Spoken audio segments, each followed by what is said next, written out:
don't remember his name. I don't even remember his face clearly, but I remember the way he looked at me. Like someone who had seen that kind of sadness before. He said just one sentence, and somehow, that one sentence changed the way I looked at the world. It all started on a late autumn afternoon. The sky was gray, the wind restless, and the streets were scattered with fallen leaves. Everything outside seemed to reflect exactly how I felt inside. Lost, tired, and defeated. That morning, I had received an email. It was short and cold. "We've decided to go with another candidate." Just like that, the job I had spent months preparing for was gone. I walked aimlessly for hours, unsure where I was going. When I finally sat down on a bench by the road, I felt like I had no more energy left to move. My hands were cold, my thoughts even colder. I didn't even notice the old man sitting on the other end of the bench. He was quiet, wore a coat that had seen better days. His posture was still, his eyes fixed on the same street I was staring at. Minutes passed, maybe even more. Neither of us said a word. Then, without looking at me, he spoke.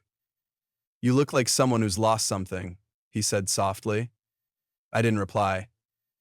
After a short silence, he added, "You know, sometimes we lose things, just to make room for something else to come in." I turned to look at him. His eyes met mine for just a moment, and in that moment, I saw a depth of loss, of understanding, and of quiet strength. Still, I said nothing, but something inside me shifted.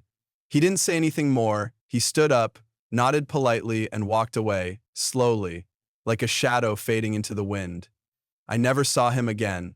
I don't even remember how long I stayed on that bench afterward.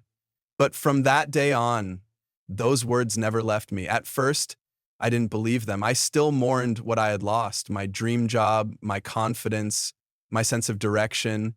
But slowly, those words became a whisper in my mind. Whenever I failed, whenever I felt stuck, they would return. Sometimes we lose things just to make room for something else. 3 months later, I applied for a job I never would have considered before. It wasn't glamorous, it didn't pay much, but it felt right. It led me to meet people who changed my life. It helped me discover talents I never knew I had. It brought meaning back into my days. Now, looking back, I realize if I had gotten the job I originally wanted, I never would have been here. Sometimes life closes a door not to hurt us, but to steer us toward the right one. And all it took was one sentence from a stranger to help me see that. So, wherever you are, sir, thank you.